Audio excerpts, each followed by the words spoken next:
Welcome back. This is part 2 of the recruiting, selecting, and onboarding presentation for new salespeople. And in this part, I'm going to talk about the process. In the first part, I talked about the theory, and I hope I helped you gain some insight. Now, my entire approach is called simulation interviews.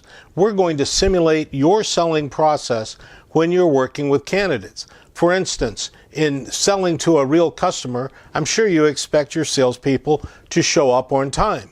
If a candidate doesn't show up on time, he's demonstrating the behavior that you probably don't want him to give to your customers. So recognize that throughout this, they're demonstrating the behavior they want you to pay for, and you have to answer the question, is this really what I want? You see, by simulating interviews, we get to understand their goals, their habits, their processes, and most importantly, the skills that they will bring or won't bring to your organization.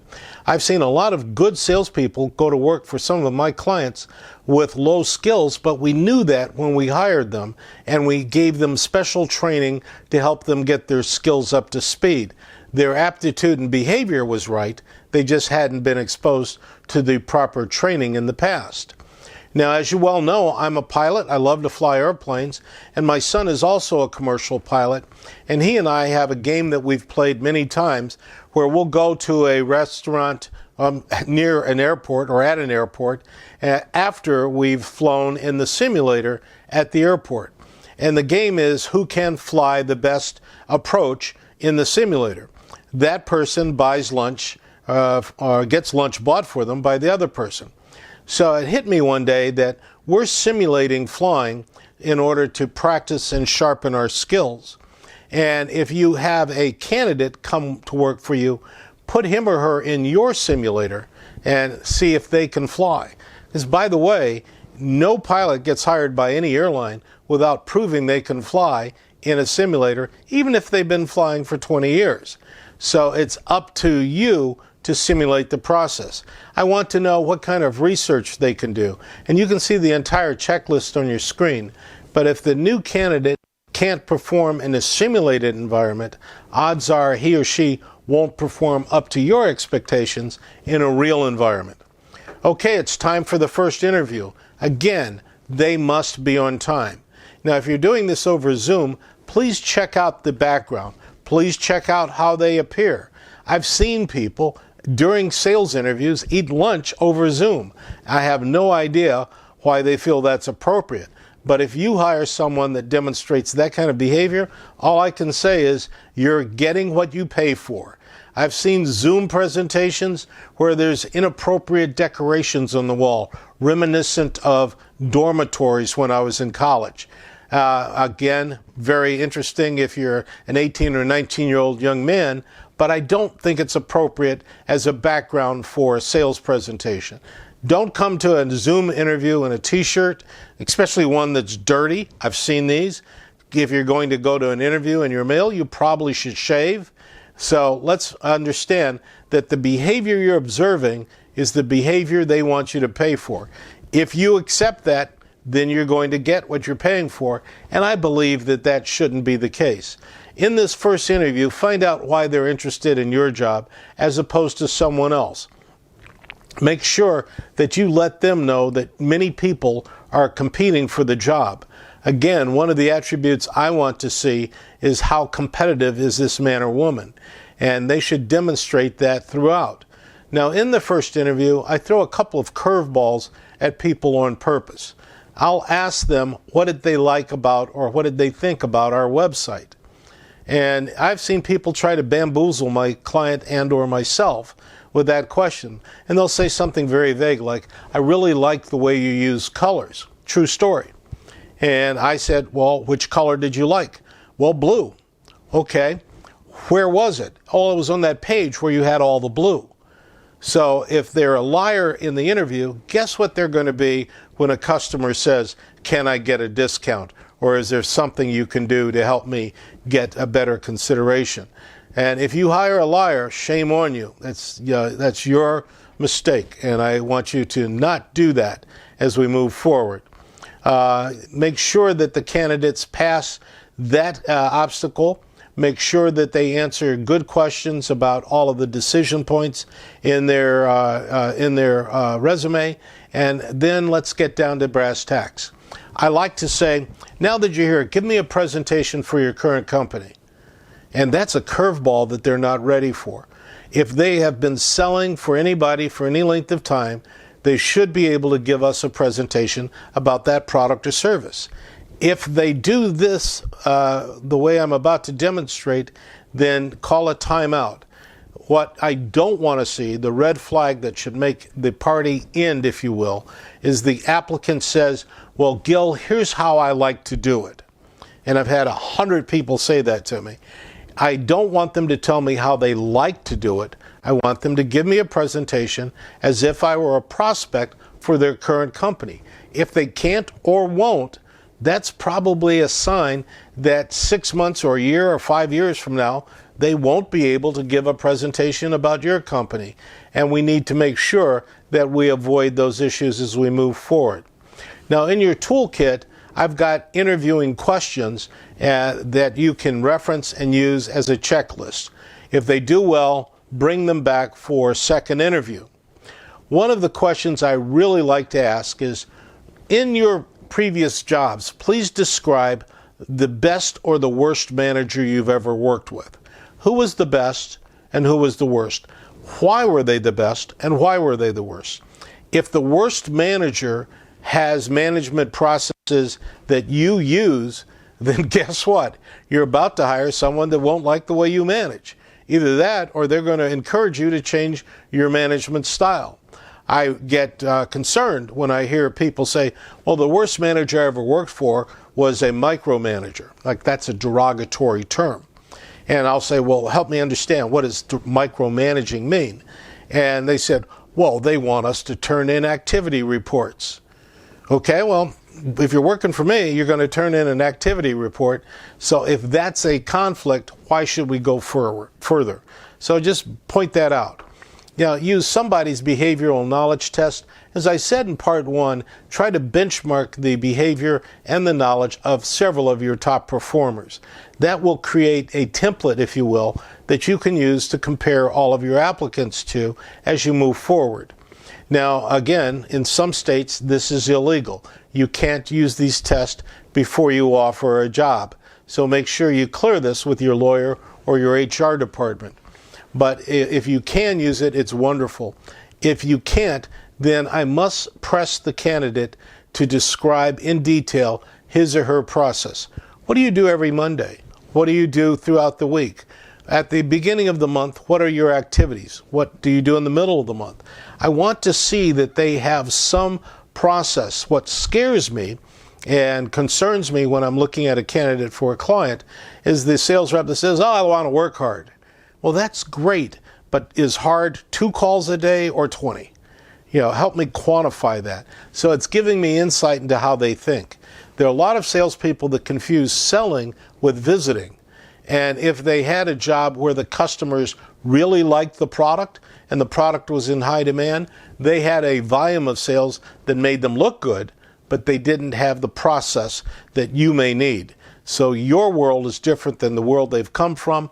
Make sure that you take a hard look at that. As you look at everything they do, is their behavior good with you? Timeliness, dress, appropriate behavior, attitude. Remember, attitudes can't be changed, and beliefs drive behavior. If they believe that their job is to be friendly with customers and not ask customers to pay, then you have a problem. And I've had salespeople tell me, well, our prices are just too high. I'm uncomfortable gouging my customers. So if that's the attitude of your applicant, you're going to have discount problems like there's no tomorrow. And I don't think that's what you look for. So make sure, and here's this word again, that the behavior and the beliefs align with the requirements of your company. Is the guy or gal you're interviewing a lone ranger? They like to do everything by themselves? Or are they a team player? As you go through my other chapters, you'll see the most efficient, most profitable, most productive sales forces, the ones that create wealth for the owners while the owners are enjoying their life, those sales forces are a combination of men and women that work together as a team. The Lone Ranger doesn't fit in that kind of a sales force. So make sure that you're hiring someone who fits. And again, the questions come up: can you do the job that I want you to do? Will you do the job? And most importantly, will you do the job the way I want you to do it? One of the problems of hiring salespeople into companies without a documented sales process, without a playbook, which you're going to learn how to create in our other chapters, without that playbook, they're going to bring whatever process they used at their previous employer. So you're going to have a little bit of friction. They're going to say, well, this is the way we always did it over here. And that isn't the way you may want it done. If you don't have this documented process in place, every time you hire a new salesperson, essentially you're hiring a new process. That creates random chaos, and you can't optimize your business's performance in a random, chaotic environment. Just can't happen. Now, one question I want to have answered early in my interview is I asked the candidate to tell me when was the first time in their life they can recall competing for something. And this is my armchair psychology. I'm not trying to claim that I'm a psychologist. But my experience is those men and women that do very well in sales were very competitive in 3rd grade or 4th grade, in that time frame. They competed in the Cub Scout Pinewood Derby. They competed to sell the most Girl Scout cookies. They've been competitive since they were kids. And that's their DNA. And guess what I want to hire? Men and women who are very competitive, who want to win. That's part of the secret sauce of building a great sales force. And another tip is I do a lot of recruiting at small colleges if I'm recruiting college grads. The athletes that go to small schools knew before they went to that school that they'd never turn pro. But they love to compete, they love to win, and they hate to lose. That's the DNA that I can't train. So if you hire that DNA, good news waits for you around the corner. Don't hire people who take winning or losing as just it happens. Those people won't improve with anybody's training. Again, as I said before, try to find out what their process is. And here's why it's so important for you to determine how they manage their selling time. Remember, there's only 173.5 hours of sales time available per calendar month. The average salesperson is spending 34% of their day doing non-sales work. So 1/3 of their productive potential is negated by either self-induced or management-induced administrative tasks that suppress the ability for them to generate revenue.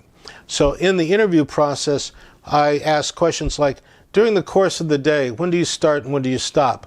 What's your process or procedure for taking lunch? And I want to see how they manage time, because if they are jealous with their time, they will be a salesperson who will optimize results for you.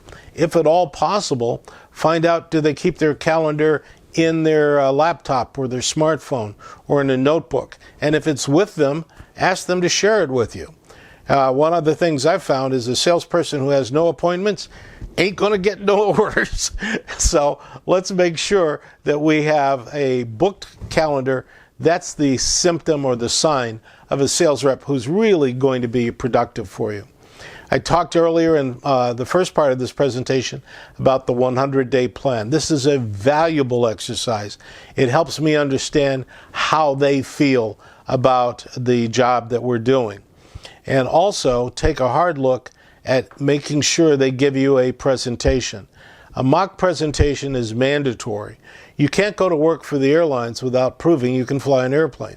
Why are you going to hire a salesperson at the risk of $600,000 of your current and potential revenue and not ask them to prove that they can do what you want them to do? And this is very simple.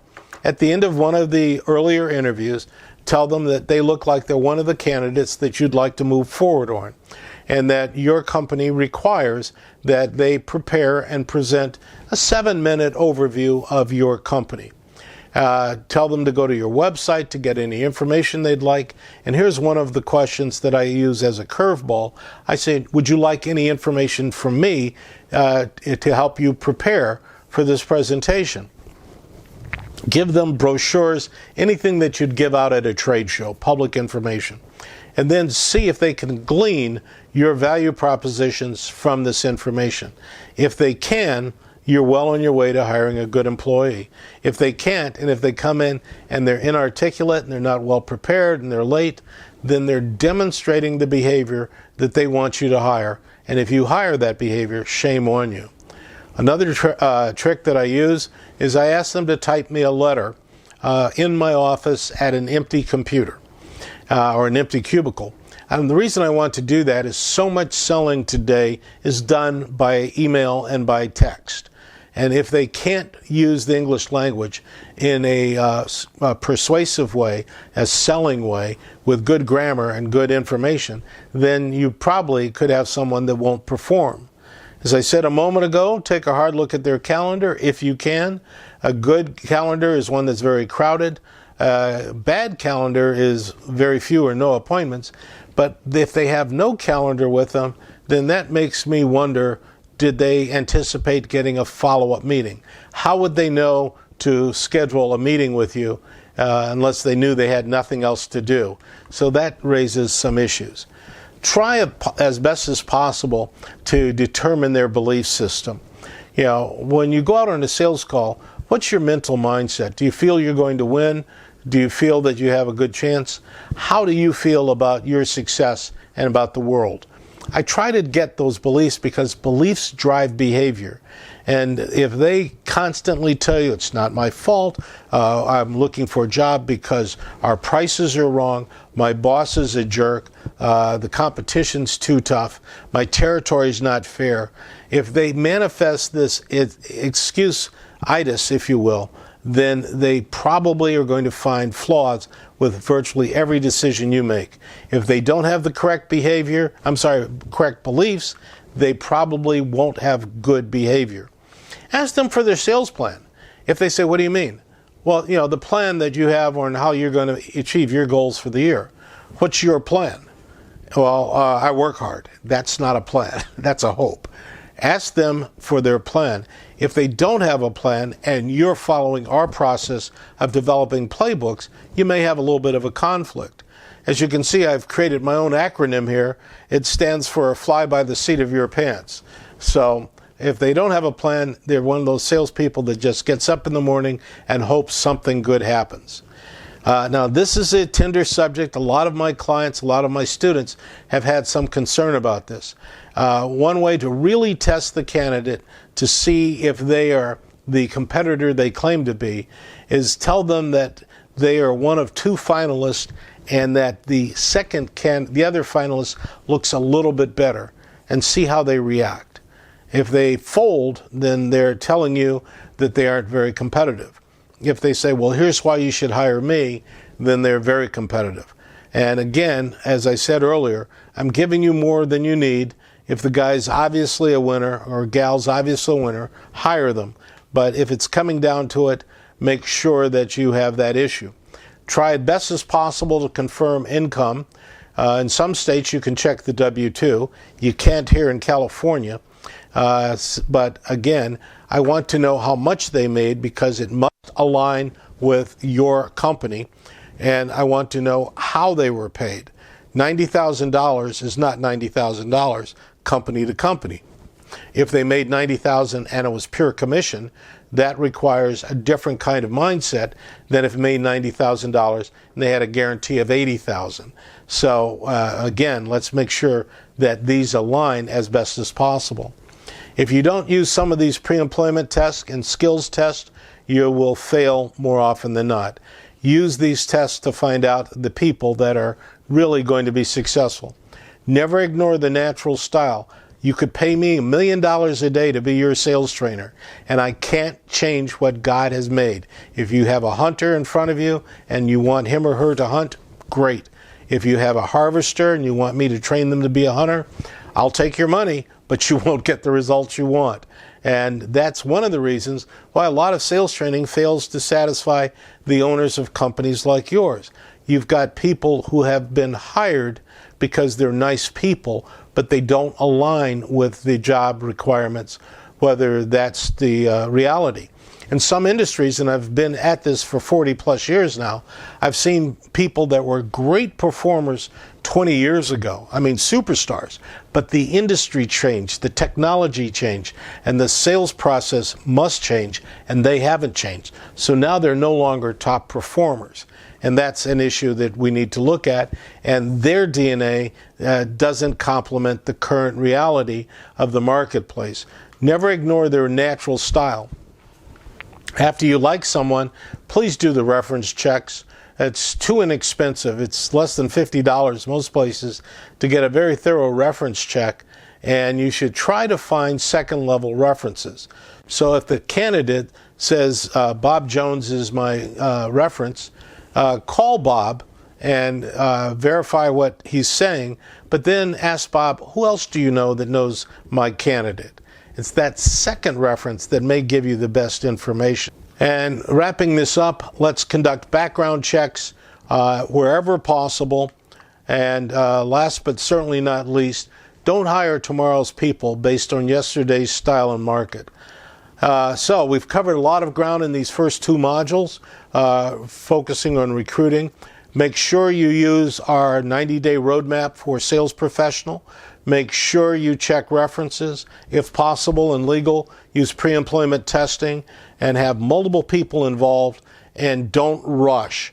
This is a $600,000 decision, and I want you to make the right one. So write in 3 things you're going to continue doing, 3 things you're going to stop, and 3 things that you will start doing. As always, I wish you good luck and good selling, and get out there and sell somebody something today. Have a great one.